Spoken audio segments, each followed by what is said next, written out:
understanding more about yourself and your surroundings is the first step to combat. People who talking about their emotions and how they feel, and I think is a sign of strength, because you're actually willing to look into your problems. And the man who can solve the problem is a capable man, and that's what we want to feel like, capable and powerful. We want to solve our problems. We don't want to shy away from any challenges that's coming our way. The whole mental health topic is such a new discussion. Hey everyone, welcome to our second episode of Triangle Theory. Today we're going to explore the topic that's been brushed under the rug: men's mental health. By doing the research, we were absolutely shocked on the minimal research that has been done on this topic, fueling our determination to explore this topic further. Our main goal with this podcast is to essentially create a platform for our younger selves. As a young man, I would have loved to listen to two young men talking about self-improvement, men's mental health, and how to improve oneself. And that's exactly what we're going to do today. Conversations like these aren't easy and they aren't simple, and they're so personal to everyone. And I think that's why it's such a good listen for all genders, not just men, which is what we're raising awareness on. It serves a topic for self-improvement, which is exactly what we're committed to do here at Triangle Theory, which is why I think you, the listener, will really enjoy listening to this podcast. And what we're going to do today, we're going to start from the statistics that we both managed to get from Google, from the internet, and the statistics are actually shocking. As a man, I never realized that it's so bad. It was insane. I generally was... It's crazy. I was upset by it. I was upset. Yeah. Around 75% of the UK deaths from suicide are men. And suicide is the most common cause of death for men under 35 years old. According to Office of National Statistics, in 2019, the male suicide rate was 16.9 deaths per 100,000 population, which is more than 3 times the female rate, 5.3 deaths per 100,000 population. Men are less likely to seek for mental health issues. According to a survey by Mental Health Foundation, only 36% of men who felt anxious or depressed in the past year had sought medical help, compared to 58% of women. In the UK, 1 in 8 men suffer from mental anxiety. And from what I found, 77% of men polled have suffered with common mental health symptoms like anxiety, stress, or depression. 40% of men have never spoken to anyone about their mental health, that blew me away. 29% of those who haven't done say they were too embarrassed to even speak about it, while 20% of men say there is a negative stigma on the issue. Again, massively concerning. The biggest cause of mental health issues in men's lives were work, their finances, and their overall health.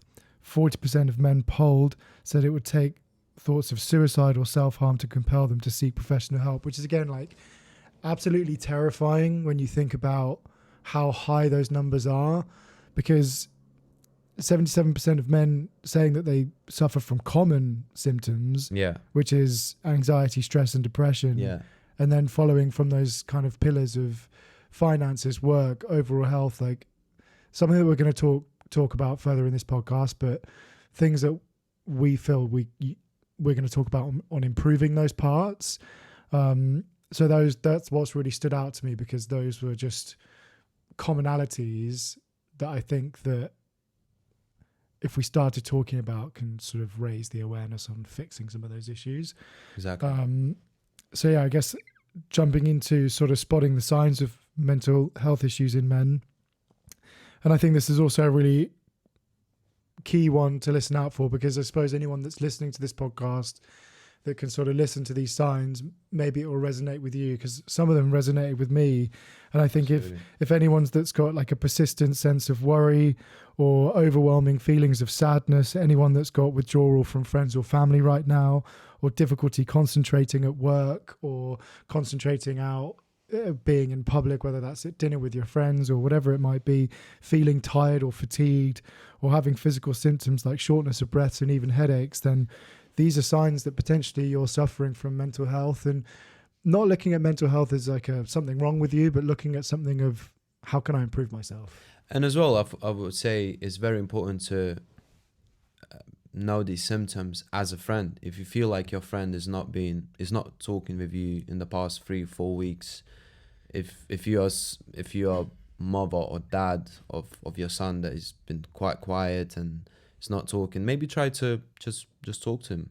Talk to him what's going on. Just don't brush this under the rug, because it's crazy how many men are suffering from that. I was talking with my very good friend recently, and obviously I'm not going to mention his name, but he said I had suicidal thoughts, and I was completely shocked because he said that.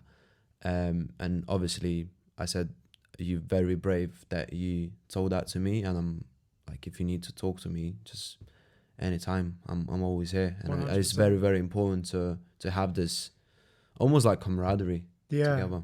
Especially, and like even recently, I've just been sending messages out from reading this. I've just been sending messages out to like even my friends and just checking in and just being like, hey, how's it going? And they're like, yeah, fine, busy, same old. It's like, no, like, how are you? How you doing? Like, and it's not like I'm trying to get some kind of like crazy reaction. Yeah. Or, you know, like, let's have a therapy session. Or whatever. Exactly. Like, it's more just knowing that they've also got the support and that daily checking in. So I think anyone that's listening, that's sort of listening to those signs, whether it's about yourself or someone around you, it's to have someone check in with you, or even just checking in with yourself, is the first step to noticing, not that it's a problem, but just understanding more about yourself and your surroundings is the first step to combat the issue, I find. Because that's what it is, right? It's talking, and it starts with letting it out. Yeah. It's almost like a purge. Yeah. You've got to let the body release. And by doing that is checking in. How are you doing? How's your friend doing? How am I doing? Am I doing good? And where symptoms are more common than others, these were some symptoms that I found where these are more common in men than women, but it was substance abuse, anger and irritability. Men that are working obsessively, that's one that I personally really suffer with. Sleep problems. So if you haven't got a regular sleeping pattern, or you can't sleep, or that's something that's your body or your brain is telling you, hey, there might be something more here. Yeah. And then reckless behavior. I mean, that's more common in males than females, but those were just ones that I wanted to kind of bring up, because as they were common signs, it's again raising the awareness of what those signs are. Exactly. And I'm sure there's so many other signs and symptoms out there, whether that's not only just to do with sleep, like whether that's irregular eating habits or mood swings. It's looking at yourself from a third party and going, okay, how am I? Yeah. Why do you think men don't talk about their mental health? Well, it said here from the statistics, and I'm not going to completely read off a sheet, but these were also really interesting. Was 40% of men just said that they learned to deal with it, which is, again, I resonate with so much. 36% of men said they don't want to burden anyone with their problems. 29% of men said they were too embarrassed. 20% of men said there was a negative stigma around this kind of thing. 17% they didn't even want to admit that they had support. So again, looking at that as a sign of weakness. And 16% of men said they don't want to appear weak. And then really sad, 14% of men said they didn't even have anyone to talk to. This was taken from Priory Group, which was, I think, a leading website in sort of in mental health. They done a survey on... They'd done like a big survey. And when I was sort of looking into that, I was like, all of those points at some point resonated with how I dealt with mental health. Like, I've at least said one of those things. Yeah. If not all of them. Actually, my next question was how many of them have you experienced, and what did you do to overcome it? I would say legit. I felt all of them. Some stuff you're like, I don't need to even deal with this. Like, just put it to one side. I've got too much to worry about. I got, bills to pay. I've got to go to work. I don't want to burden anyone. I don't even want to talk to my girlfriend about it. I don't want to talk to my parents. They got problems. Like, why? That's it.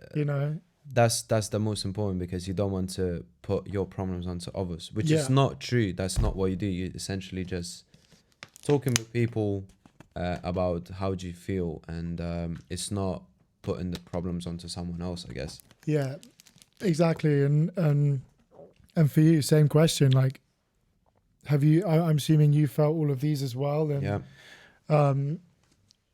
And I think that's why it's important to talk about it now, because it's men understanding that it's okay to talk about it. It's okay to be vulnerable. It's not embarrassing. It's not negative. There isn't this stigma anymore. Like, to say that, oh, I'm too, like, what, macho, too alpha to talk about problems, or I'm being a fucking pussy talking about problems. Like, no, like, I mean, there's so many things to kind of dive deep on this topic, and it's more about addressing it in a way that's from a place of strength and not from a place of weakness or problems, or like, I've got the issue. It's saying, yeah, everyone goes through it. Everyone has self-doubt. Everyone that's performing in a day-to-day life, like, you will come across, that's just life. Like, you would come across problems. Yeah, I guess we had a really crucial point to mention, that vulnerability is actually a sign of strength, because when you have these doubts of yourself, mental health issues, you if you want to call it, and you choose to not just brush them under the rug, to ignore them, but to actually face them and say, okay, I'm not feeling well. What is something in my life that I'm not doing up to the standard that I want to do? Maybe a lot of these has to do, I guess, it's not because you're depressed, but maybe just because you not exercising, or you're not eating healthy. Like you mentioned today, but before the podcast, that you've been eating clean this whole week, you've been exercising, taking vitamins, journaling, meditating, and you're feeling so fresh and good. I mean, look at these things first, and then try to, I would say, start to improve from these things, to actually look into your health. It was so funny. Overall health. Yeah, and like I was even having this conversation last night with a friend of mine. Even for me, even if I don't like do something as simple as, like, whether it's going to the gym, like that's a fundamental thing for my mental health. Yeah. And where I was sick last week, or I just wasn't feeling myself, like, there's just been like this cold flu thing going around in the UK recently, and I generally was just like super sick, and it took me off of that focus of being able to go to the gym and eat, like, and I just wasn't eating much, and it just got me into this rut and got me into this kind of snowball, like, where I was like, and then I just felt like, and then even just within the last 7 days, it was like, right, I'm going to eat cleaner, I'm going to just sleep a bit more, focus on that.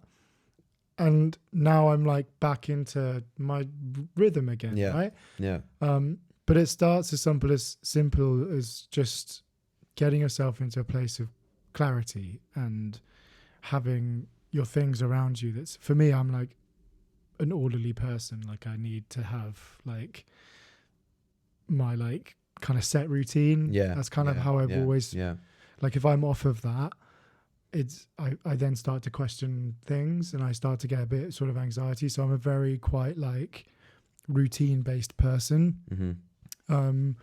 That's always kind of where I find my structure in it all.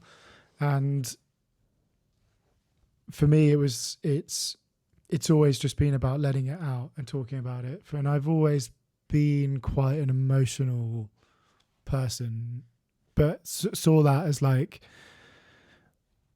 a good thing, like, as in, it was okay to express feelings. It's been like, I never saw that as like being too embarrassing or too much of a hard thing to do. Like, I was like, no, I think it's good for me to do that. Yeah. And again, yeah, it goes to the therapy thing. I guess you always have these doubts that should I talk to someone or not? But as you said, it was never for me that, oh no, I'll never going to show my emotions, or like, it doesn't really matter. I had friends that I'm lucky enough to have good friends that like support me in in a hard situation, I guess. Yeah. And when I told them about them, I felt like a bit of relief. It felt good to tell that to someone, and by doing that, I met more and more people that's actually just they said, well, that's how it should be. You should talk about your emotions, because even though we are men, we have to be strong and emotionless all the time. I mean, that's the stigma, right? But at the end of the day, we are human, and we are creatures with emotion. So we're going to experience that. Yeah, like roller coaster, I guess. 100%. And then it's not easy being a man. Like it's generally not. And I think there is this stigma in, and like we'll jump into that one next about like why there is one. But it's also like, to men listening to this, it's just understanding as well, like, yeah, it's not easy being a man, and it's okay to accept that. Like, people will look at you and I and be like, two guys, white, like, probably haven't got that many problems, but we face problems. All people do, and I think with this, and the aim of this is to raise awareness on that. Exactly, because it's all relative, right? And where I found the challenges was, I had to. You have to work. You have to look after yourself. You have to focus on your health. Like, it could be really overwhelming. Yeah. And it's okay to feel overwhelmed, and it's okay to feel like life is tough and it's not easy. And you've got to be viewed as, you've got to have your shit together. You've got to be earning a certain amount. You've got to be whatever the pressures that you put on yourself. It's hard. It's really hard. And I think why it's so important to raise awareness that kind of everyone's in the same boat, and like women too, and anyone, like, we all have our own set challenges and self-doubt, and that's it's about addressing that. But going back to it, why do you think there is such a stigma around men's mental health in general? But before that, I would just want to quickly circle back to what you mentioned. I think it's very, like, if you're feeling overwhelmed and if you're feeling anxious, I think it's very important to flip this and think it's good to feel overwhelmed, because that means you're doing something, you're progressing, and you're not going to feel overwhelmed if you're not going to do something if you're just not progressing, I guess. If you're just not doing anything in life, I feel like you don't really feel overwhelmed because you don't try your best or try better, I guess. So as long as it's very important to flip that perspective and saying, okay, I'm feeling overwhelmed, but then that's a good thing, because that means I'm moving forward. Yeah, it's looking at the obstacles as a positive. Exactly. It's an opportunity at the end of the day, right? 100%.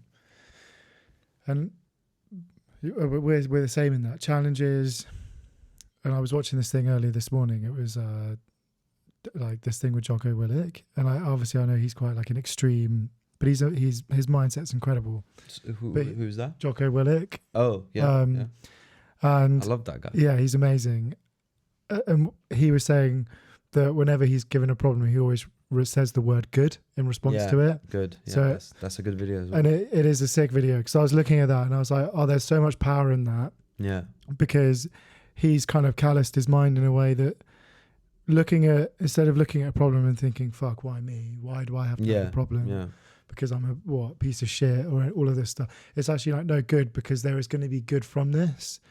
Yeah. And I think where mental health is such like a vast topic, and where I was researching this, it's so individual. Mm-hmm. Exactly. It's very hard to draw the line between, again, being overwhelmed and not doing anything, but then actually looking at these opportunities as a good thing. I guess if you're, God forbid, if your family member dies or anything, you can't.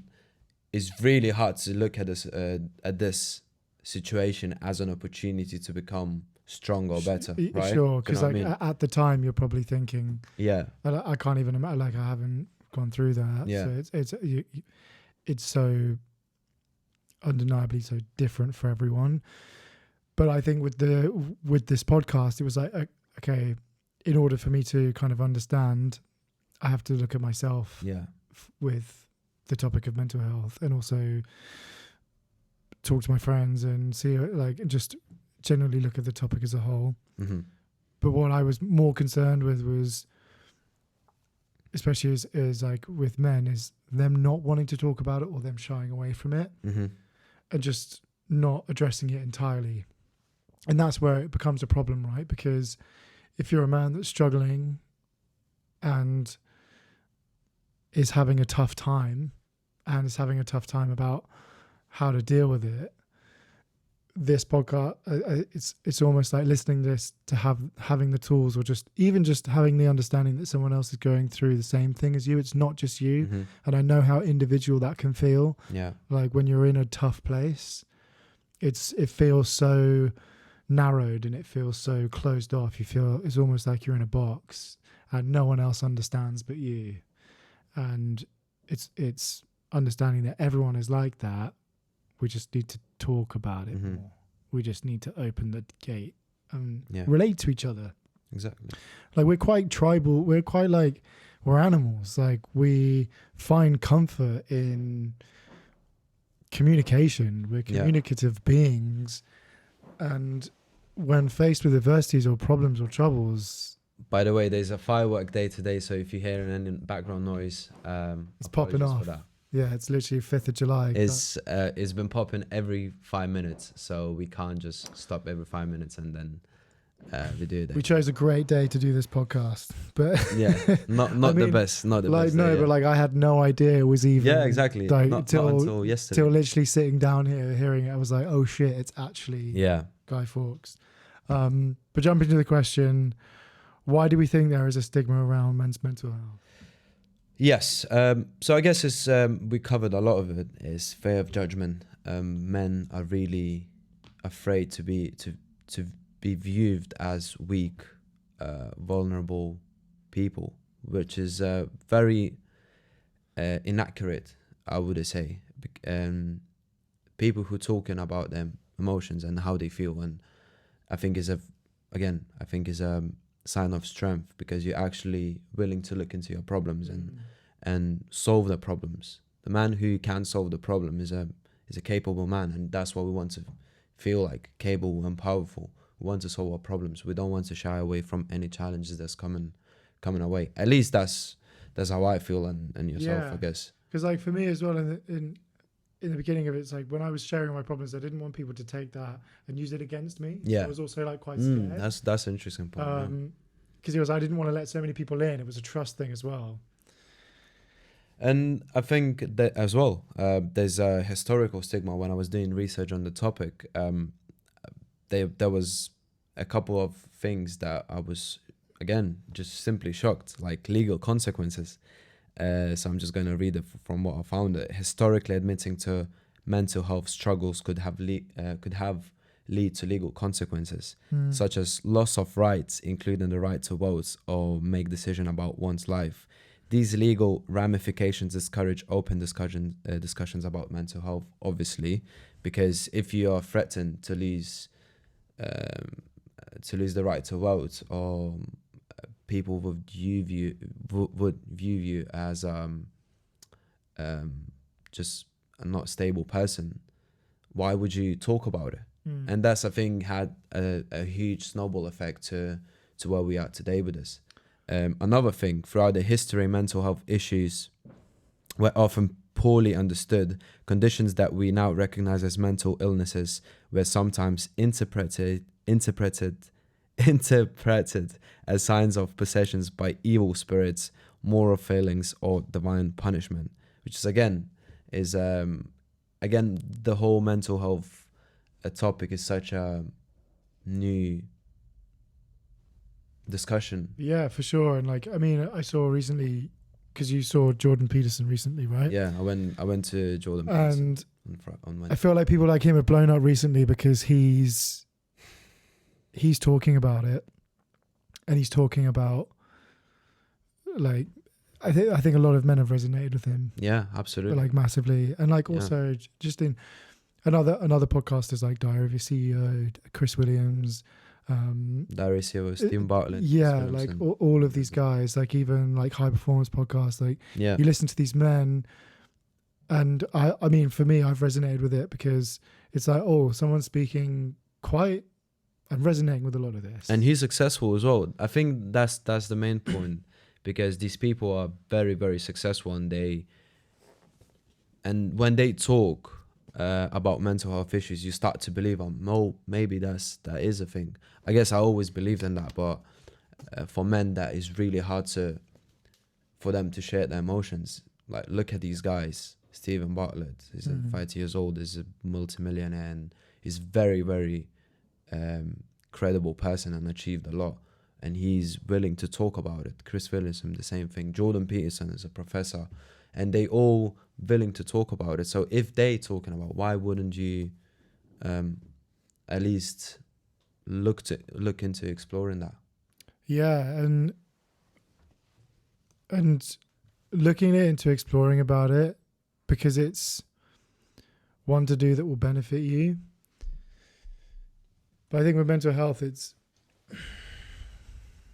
addressing it in a way that makes it okay in the beginning. Yeah.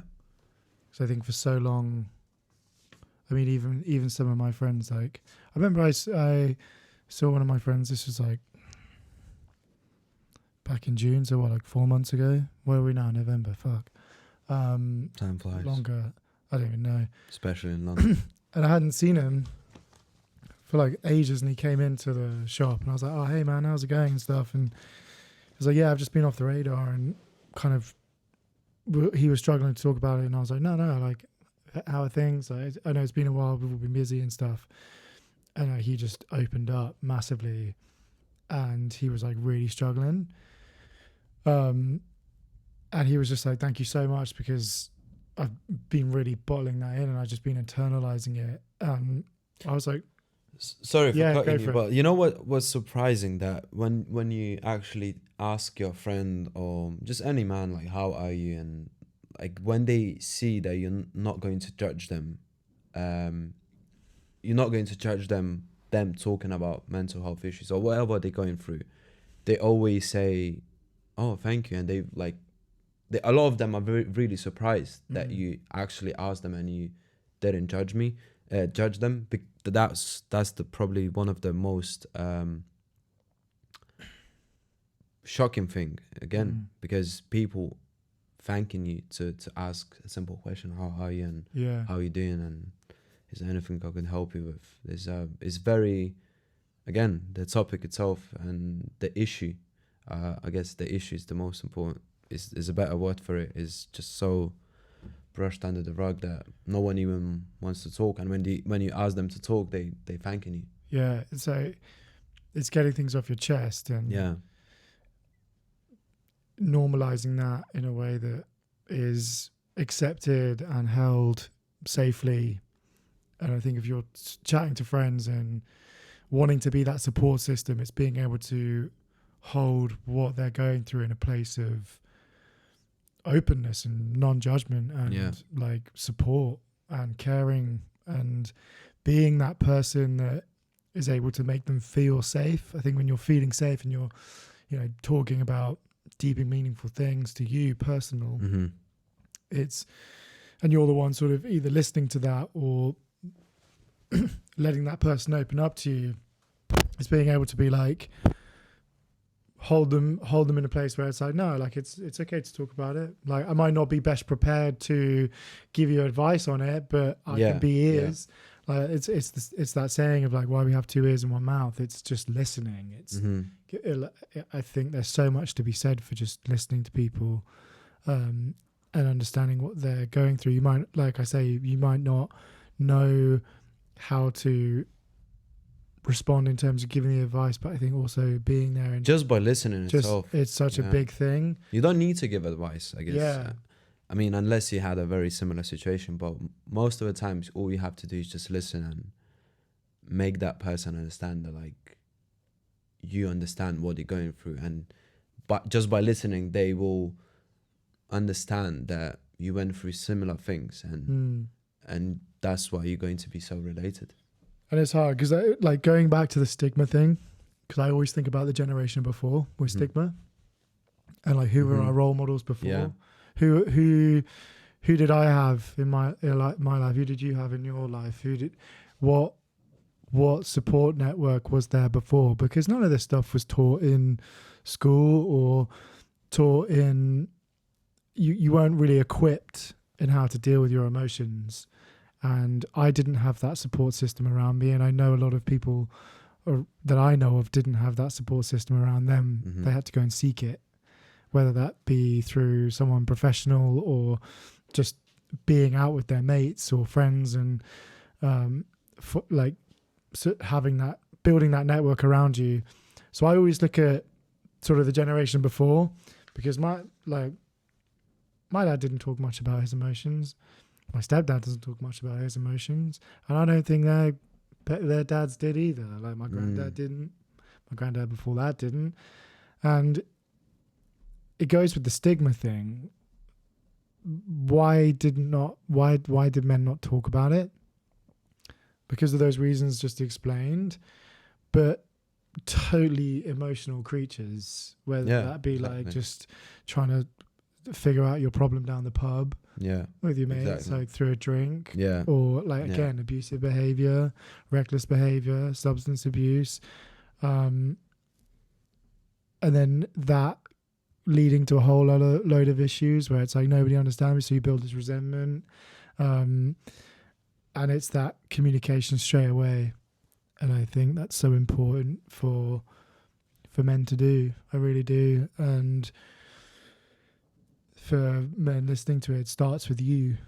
Exactly. To not only start to try and unwind and talk about it, as hard as that might feel or seem, but also listening and understanding and checking in. Like we all have our family and friends.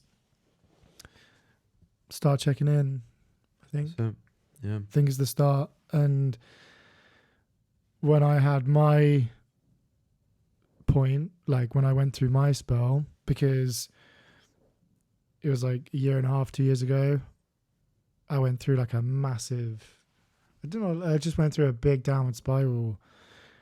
And I was trying to unpack quite a bit of trauma, and that kind of just led me, because I was seeing therapists at the time, and that just led me kind of go even further into it.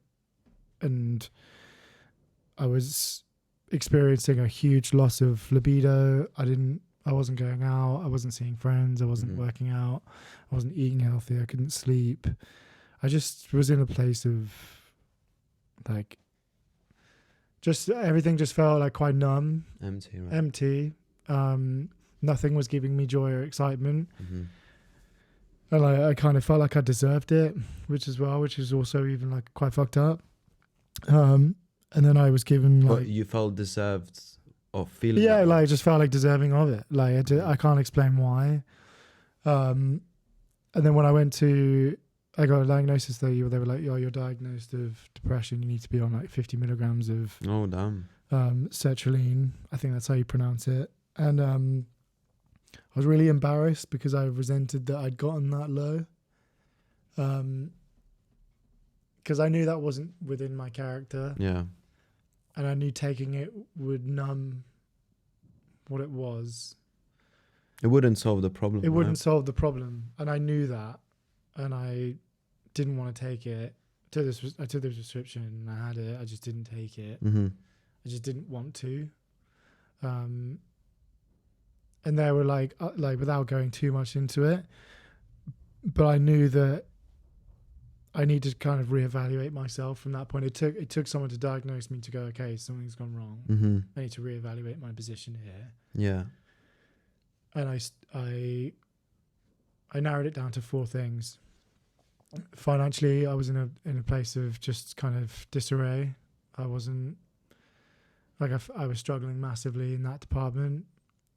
My health overall just wasn't in a good place. Like I wasn't doing much with my health. I wasn't really working on that, both physically and mentally.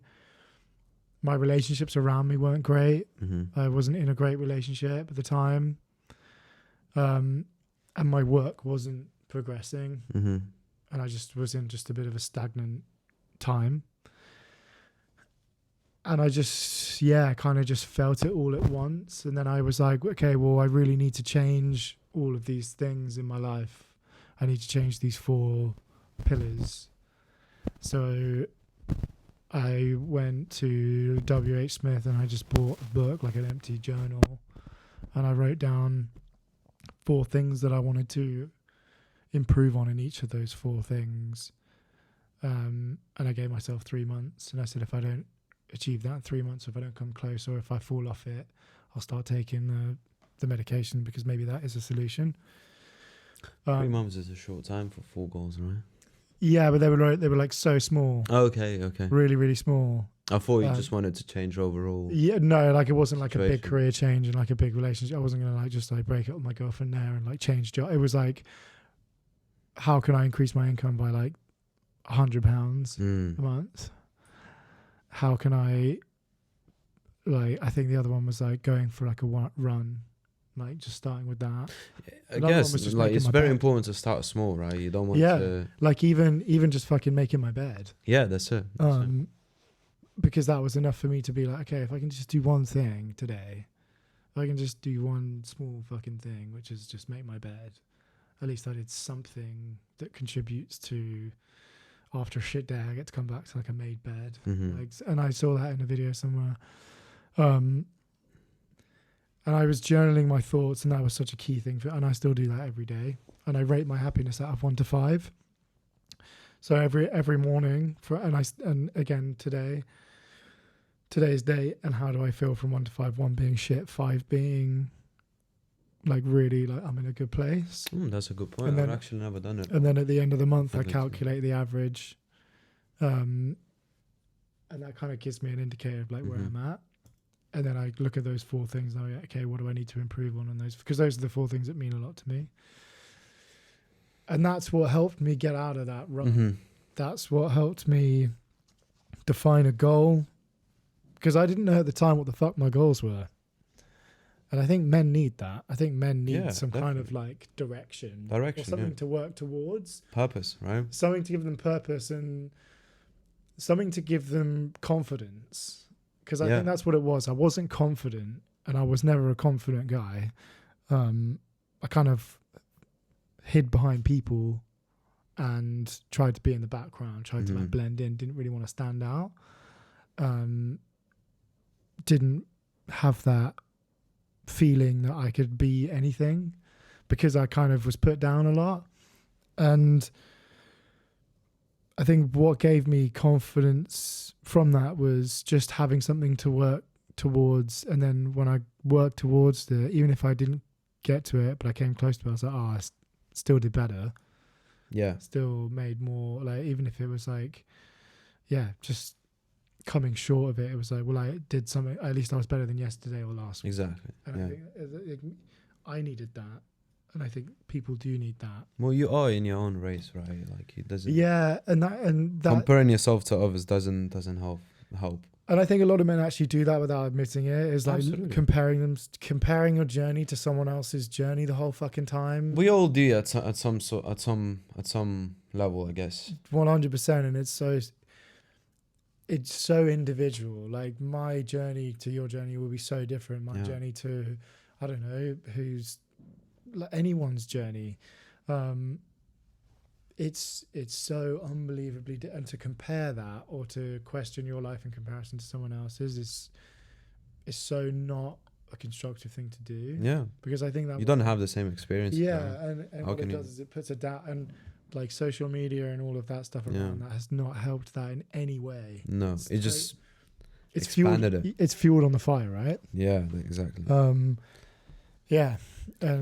And so would you say, for example, because I know people there's been this in my close circle, I have people who's been prescribed pharmaceuticals and they took them, but the reason they took them because again, you mentioned the 4-pillar technique, I would call it.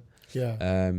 The reason they took it because they took care of the exercise, of their health. They started to eating better, sleep better.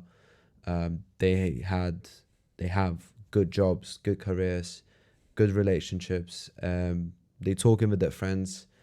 Everything that needs to be covered, they covered, and they still feeling shit. Well, if you're still feeling that way, I guess that would be the next step to actually take the pharmaceuticals, medication, and try to heal that way. But for the people that again maybe are in a similar position like you, where maybe they've been prescribed pharmaceuticals, or maybe they thinking of taking them, but they have some doubts. Maybe what would you recommend? What would you recommend to look into that, to look in that situation first? How would you recommend to look in that situation first? I would say. Was pharmaceutical drugs available 100, 200 years ago for depression? Ooh. It's like, if it wasn't available then, how can I look at things a bit more holistically, in a way that's like, if it wasn't available to me, how do people get through it?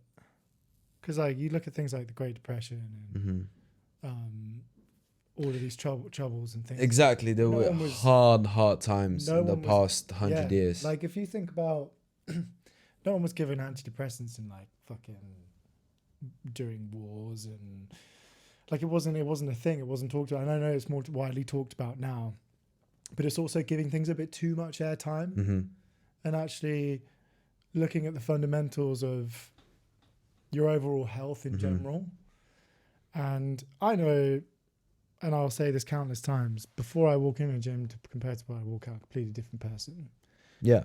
Eating the right food. If I come home late and it's so easy for me to like binge on, like I could eat for days, right? I could eat shit. A lot of food, especially so much. Junk food, man. But it's also like, it's a discipline thing. Exactly. And going back to it, it's I always try and view it as holistically as possible, as what makes me feel good. And sometimes it's a really hard thing to do short term, but for the long term, it's so rewarding. Like the rewards are a lot more. And I try and dial it back to, if it wasn't an option for me, if being prescribed something wasn't even there and I was still feeling this low, what can I do to dig deep and change it? Because I felt taking that prescription was an easy ticket out. Exactly. Because it was a way just to numb it or not fully address it. And I was like, if I'm actually going to come out of this, and don't get me wrong, like for some people maybe it is an option and it's a better option for you. Like I'm not disputing that maybe it's not the right thing to do. I don't have an opinion on it because I know that it's and what do I know, right? Yeah. But I guess before taking them, just look at your overall health first, and maybe then make that decision. Make that call. Yeah, like am I kind of getting up and going towards something? Exactly. Am I growing towards a positive lifestyle? Like, what is it that I'm doing in my behavior without taking prescription, anything like antidepressants? Am I working towards a better version of me? And in my lifestyle, I wasn't doing that. So I was like, let me do that first because I owe myself that. I owe myself to work towards being a better Rupert than kind of, I was embarrassed because it just felt like I was giving in a bit, and it felt like I was like, no, that's not who I am. Like, I want to try and let me just walk in the morning or like go for a run or just clear my head a bit more and just work on myself a bit first. And if that doesn't work, then fine. I mean, I have a somewhat similar story, I would say. Well, I was never clinically depressed. I was never prescribed any pharmaceuticals because I never went to a therapist at that time when I felt low. But when I'm looking back on that period of my life again, I just moved to the UK. I used to party all the time, 3-4 times a week. Drugs, alcohol. Used to smoke. I never used to eat healthy. No sleep. Not exercising. Just a mess. And fast forward, I was like probably 22 years old. I was just going to the same job, maybe 21, 22, something like that. And I was working in a shitty job. And I remember at one point, because I always wanted to become a singer at that time, and I wasn't doing anything about it. And I remember I was going to this job. I used to work as a security guard in Jewish kids schools, and I was going to that job, and I was waiting for my tube in Mile End Station in the morning, and I was just on a platform, just standing there, and I guess you can call it somewhat as a suicidal thought, because I was just standing there, like, no direction. I couldn't talk to anyone because I didn't have good friends. I mean, I had good friends, but I never spoke these problems to them, because I thought it's just something that men don't do, and people don't do in general. It's just, that's how you're supposed to feel. And I was standing on this platform, and I was just thinking, like, what would happen if I would just jump on this train right now and I would just end it, all of it. And at that time, it was just a thought. But now when I'm looking back, it was actually some sort of a suicidal thought, because I didn't have a direction. I was living a shitty life, and I was like, what I have to lose? Like, I'm just a mess. I'm just a waste man. And so again, I think for some reason I just started to do these small things. I went in a park in the morning. I started to meditate a lot more, and I started to eat healthier in a way, less drinking, I would say. But then what the real change happened when I started doing jiu-jitsu. That's where just everything flipped. I started to eat a lot healthier, discipline. I had like a purpose. So when I started doing jiu-jitsu, everything just changed. And again, I felt like on the right track. But I'm going to always remember that day when I was just standing on this platform, and I was thinking, what would happen if I would just jump on this train right now? It's really hard. And where I try and... I think there's a lot of people out there that have that. And it's really sad. And it's really... And it's... I mean, it's like thinking back as well. One of the other things was, in all of it, trying to find gratitude in everything too. Like being grateful for what you have, even if it is small, even if it is a bit shit. It's like, I still got something.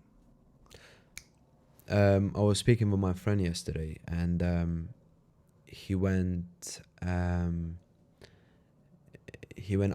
and he met this homeless person, and he just gave him £5. And this homeless person got up, and they started to talk. My friend is like, how did you end up here? What happened? What happened? And apparently this homeless person is just a completely random story, but I thought it's worth mentioning. This homeless person used to work in an investment bank, and he used to have a wife, house, everything. Yeah. And something happened that he just lost his job, lost his wife, and he ended up on the streets. But the main point of this story is my friend gave him a £5, and this homeless person was so happy. And he said, he's like, why are you so happy? He's like, oh, it's so good. Like, he was sleeping on this bridge, but there's some sort of a lighting coming up, but it made it a little bit warmer. And he said, oh, like, I've got food for tomorrow. I've got a £5 now. Thank you very much. Like, I got the slide here that keeps me warm. Like, tomorrow I'm gonna go. So it's like I'm going to gym every day. Apparently he's got a membership in the gym, and he goes to the gym, he lifts weights. Where he's a homeless guy and he's got a gym. Yeah. he goes to the gym, he lifts weights, he showers there, and then he goes back on the street to like sleep. Okay. And his outlook on the situation was so positive that my friend is like, this guy is living on the street and he's got like he's just so grateful for what he has, and he's like, oh, next year I'm gonna find a new job, like I'm gonna start doing again. And again, like back to your story, I guess, whatever you feel, someone's got a lot worse than you. I mean, sorry for like, maybe probably they have worse. Like look at the Ukraine Russia situation, dude. I know Israel, Palestine. I put it into perspective all the time, and I check Exactly. in with myself all the time. I'm like, problems, I probably don't even know what a fucking real problem is. Yeah. Real problem is like when you've got like a bomb coming through your fucking house. Or and that's real. That's happening now. Like that's happening right now. And I'm complaining about what? Like, But then again, if you're depressed, it's relative. It's different. If you're depressed, and it's your life, and that's the thing. You're not thinking about like a tsunami that's going on. Like you're thinking about whatever example. You're thinking about you. Because it's your lane. Yeah. And another story that I really that hit me, which was when I was quite young. I was really lucky in the sense that the first thing I did when I left school was I worked and I saved a bunch of money and I went traveling, and I did that for a while. And going to third world countries broadens your perspective on things. And definitely. I went to India with my brother, and I was 18 at the time, and we went. Well, this was in like Mumbai, and we went to like exploring, and like when we went to from there we went to Goa, and then kind of traveling around there. And bro, like seeing that, and I remember we saw like all these kids, and they were like kind of running up to us, and like we were giving them like kind of bought like food and stuff, and handing out like balloons and shit, because I was just like, this is just nice to give, just to do. And like we were playing like cricket and stuff, because they were like, come and play, because they hadn't seen like two like white guys in like back ends of India, right? Twins as well. Yeah, it was so trippy. Like we'd have people come and take pictures with us and stuff. It was super, told me. It was super trippy. And you've got kids with like one shoe and like no change of clothes, and so hospitable and so giving. But what that told me was, I don't really understand what problems are, but not only that, it was how happy they were, like generally to the core, and how they just wanted to be children and just have fun and play. And it was eye-opening because it allowed me to understand not only how incredible that was, but like just being grateful. And I think it did start with gratitude. And even when I kind of was depressed and was feeling shit, like I tried to find some part of my life that was really worth living at that time. It was like, I've still got two legs. I can still walk. I can still all of it. And I think it is checking in with that. It is looking at your life from a point of positivity. Like what in my life is actually better, because like you say, there are people out there that have it worse. Someone does, and people go through the most horrendous and everyone's story is different, but it was looking at my life in a way that was different, and through the lens of fuck yeah, I am lucky. In Stoicism they have this technique you could call a negative visualization. So you visualize when your mom dies, or like someone cuts your leg, or you get cancer. You visualize these things, and it's not coming from you wanting these things to manifest in real life, but you visualize these things because then you realize that you actually have these, and how much worse it would be if that would happen, and that kind of gives you a feeling of gratitude, I guess. Which is really interesting, because sometimes when I see a person on the street in a wheelchair or with cerebral paralysis, I always think about myself as like how lucky I am that to be born healthy and just being capable of doing things. And it snaps you out. Exactly. And it's like one of those things where it's like, I've got a lot to be thankful for. And I've got a lot to thank what has been given to me. But again, I guess it's very important to mention that when you're depressed, when you're clinically depressed, these things probably not going to work for you, because you're sad and you don't even know why you're sad, and none of the external things looking at the disabled person will make you feel happier, because you actually have some serious mental health issues. So I think it's very important to say that for the audience, because we're not trying to say if you're clinically depressed, just make sure you're being grateful every day, because it's not going to work. I think what we're trying to reach here is those 77% of men that feels anxious every day about their career, financials, and just what would be the right steps to improve that. Yeah, and it's being an awareness that you are down. Yeah. Being an awareness that it's okay to be down. Like, it's okay not to be okay. Exactly. 100%. Yeah. Like, it's okay to... We all feel shit. We all go through tough times. I can't remember that quote. It's like, tough times make... Hard times make... hard times make hard men. Hard men make easy times. Easy times make hard times. Hard times make hard men. Yeah. Exactly. I'm not going to repeat that. It's one of my favorite quotes. Yeah. And where there is strength in that is... Easy times make weak men. Yeah, weak men, and then weak men make hard times. Yeah. That's the one. And it's flipping it, right? Why do you think men like Andrew Tate talk to such a wider audience?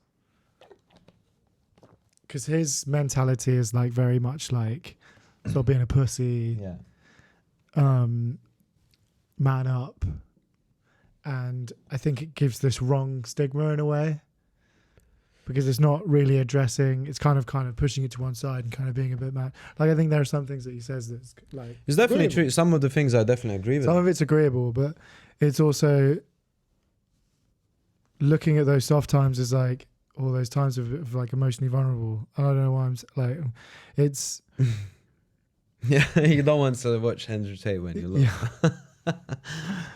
But like reading the comments and like really kind of researching this and like seeing I think trend and stuff, I'm like, there are probably some men here dealing with some really difficult times. Absolutely. I think the audience he like chooses. I think the audience he chooses is people who don't do anything in their life and they're feeling shit, and that's exactly what we're trying to explain in this episode. I think if you not moving forward, if you don't have a sense of progress, if you're not exercising, and if you're not eating healthy, you're not doing all of these things, most probably you're going to feel shit. And that's exactly what he's saying, but he's just saying in this a bit tougher message, I would say. Yeah, for sure. And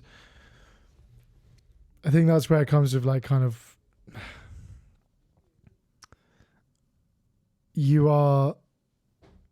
you create your own reality, and it comes from looking inward. And the moment my life changed is the moment I started turning inward, because that's what affected my reality. I stopped focusing on what was in front of me, as in the physical. Like, I stopped trying to look at problems of external fixing the problems came from my internal, which Mhm. ended up coming out from my external. And as cliche as that sounds, of like, oh, looking inward, 100% legit. My life improved the moment I started to improve myself in every aspect that I could, Exactly. because that is what came inward, outward.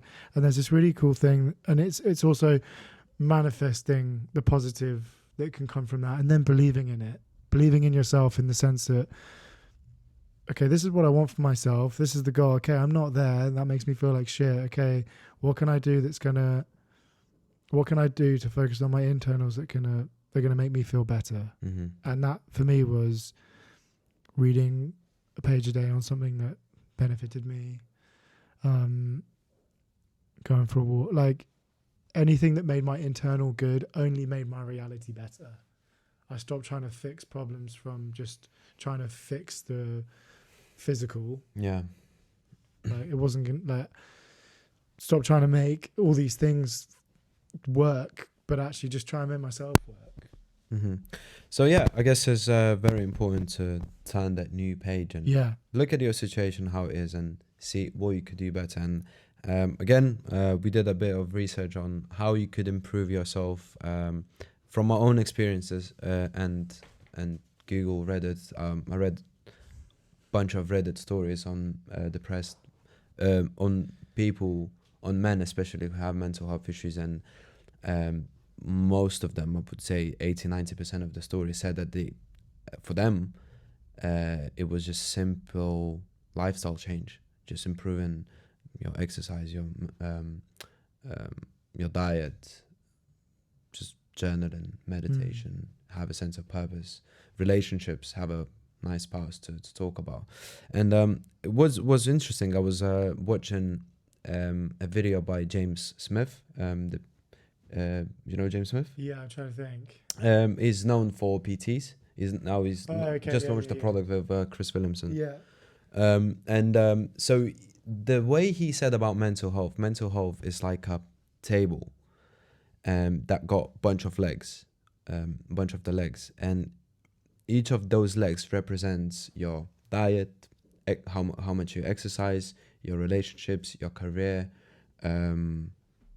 how you view the world, all of these different things. And if you're going to kick one of those legs, the table is probably going to be stable. But if you're going to kick most of these legs, the table is going to collapse. And that's exactly with your mental health. If you have all of these things in place, most likely your mental health is going to be okay. But if you're going to stop exercising, you're going to start eating, I don't know, chicken, stuff from chicken shop every single day, and then you're not talking to anyone, just sitting by yourself, smoking weed every day, and then I think when your mental health is going to have a little crack, and then when the table is going to collapse. So I think it's very important to turn a new page and just tell for the person who's got these mental health issues what to do next. So I guess it's very important to start very small.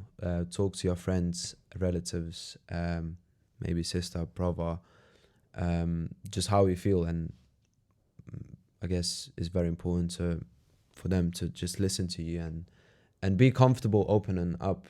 Make sure you're choosing the right person, because if you're going to open up for someone that I would say is not credible enough to listen, and you feel like he's not the person that you just basically don't trust them, maybe it's not the best idea, because they could make you even feel worse. And if you don't have these people, there's a Facebook group called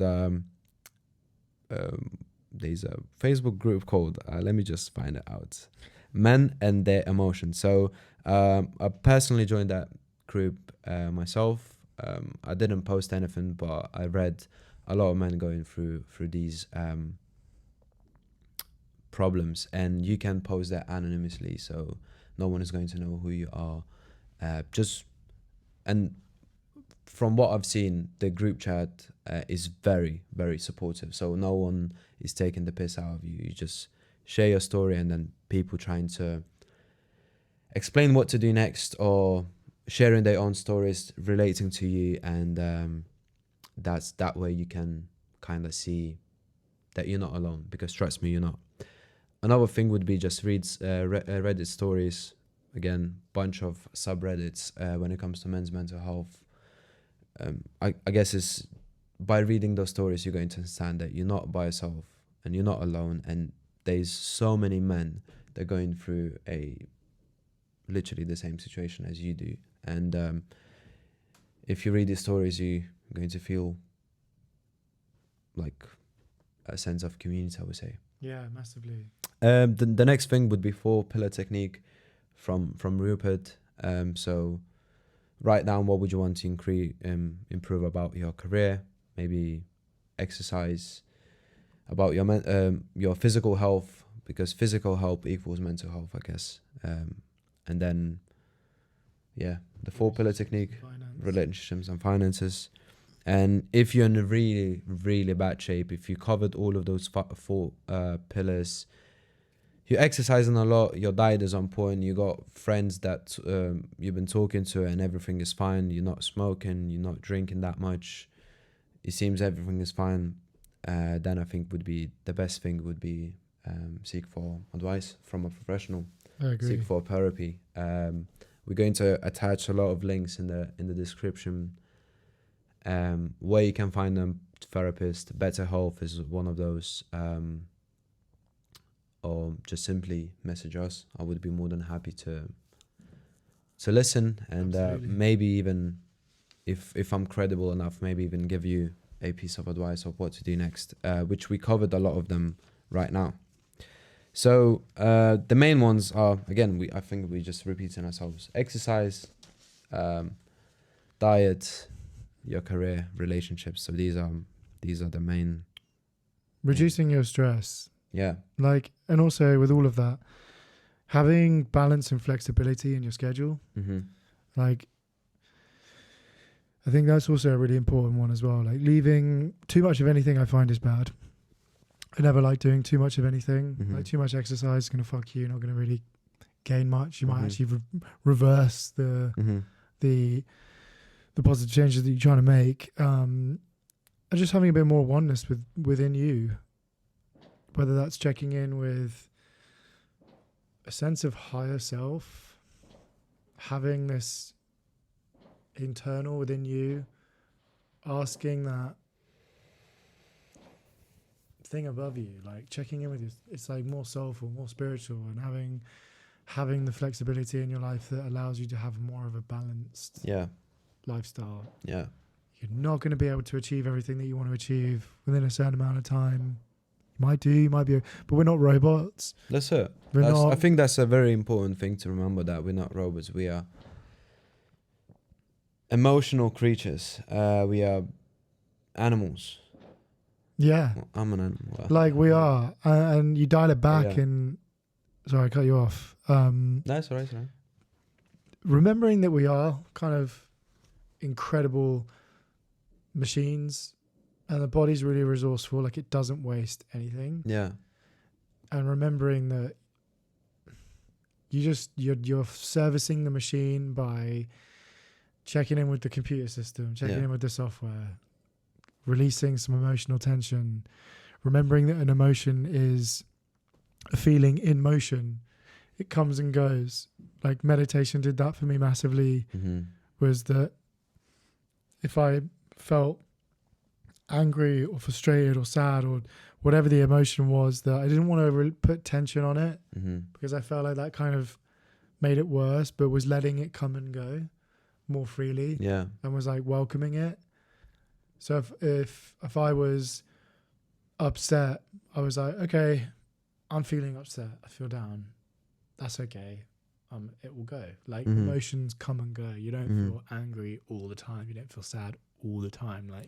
There is part this too shall pass. So this too shall pass. And meditation was a big one for me to really reduce that, and just being present, finding presence in self. All we have right now is this moment, and kind of really sitting in that, really being in this space of kind of oneness, and in the kind of, I felt a bit more in control. Like I wasn't so much looking towards the future or dwelling in the past. It was being more mindful of now. Exactly. And it's very important to remember that, I mentioned that earlier in the podcast, but I think it's a very important point that vulnerability is actually a sign of strength. So if you are the person who's feeling down and you seeking for advice from a therapist, you're talking to friends, you trying to improve yourself but it's not working, that's just simply a representation that you're the person who solving your problems in order to you're solving your problems, and you're not that type of person that just like fuck it, it's just how I feel, and you're just ignoring them, because it's not going to make it better, that's for sure. So why would you, if you feel, I don't know, if you feel something in your chest and it hurts, you're probably going to go to the doctor and just have a scan and see how you feel. So if you're feeling down and something is not right, why would you ignore it? Just seek for advice, talk to a friend. I guess it's very different from having a physical pain to mental pain, but just having these options to do something and not ignore it. Yeah, not ignoring and understanding that with vulnerability equals strength is knowing that with that, it allows you to be more emotionally available to those around you. So if you're someone that wants to be able to be a support system for those that you love and care about, being able to be open and vulnerable and open enough to hold that person in a place where it's a loving and trusting place. You have to be vulnerable. Like you have to be able to be okay with that and sharing that, and you have to give some. You have to be able to resonate on an emotional level. Like we are emotional creatures. Like it's a lot more deeper and meaningful, this human experience, and to be able to have that shows huge authenticity and resilience. Exactly. And being okay with yourself and being comfortable in your own self. And that's not easy, and that doesn't come naturally, being comfortable in your own skin. But you have to start by trusting and loving yourself and understanding that at the end of the day, all you have is you. And you have to come from a place that you openly accept yourself. And by doing that, it's be vulnerable with yourself. Exactly. You know. And again, I think the biggest a thing worth mentioning is that one of the biggest problems is that men's mental health are treated the same way as women's mental health. So when women wants to be accepted and lovable, all men wants to be they want to be accepted, but they want to feel a sense of progress. They want to be capable and know that they can do stuff. And if you just take away those things from men, they just simply going to crumble, I think. And I think the last part would be just to conclude to summarize the podcast today. Today's podcast is if you're feeling that you're not exercising that much, if you're feeling that you having a pint every time you're having lunch, or having a pint every other day, every maybe 2-3 times a week, maybe cut a little bit on it. If you're smoking every day, cut on that. Look at your overall physical health. If you don't have great relationships with your friends, maybe it would be the time to find new friends and cut on these negative people in your life. And just, I guess it's very important to start small and join those Facebook groups that we mentioned earlier today.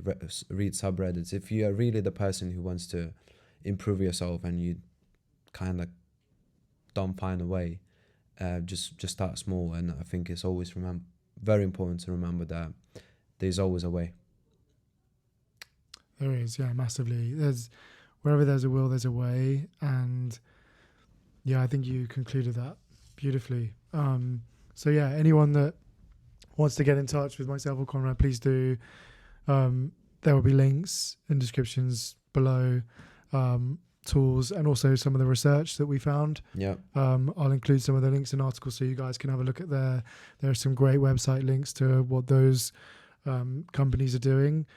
And there's a few other bits that I'll include on there. But yeah, get in touch with us on Instagram.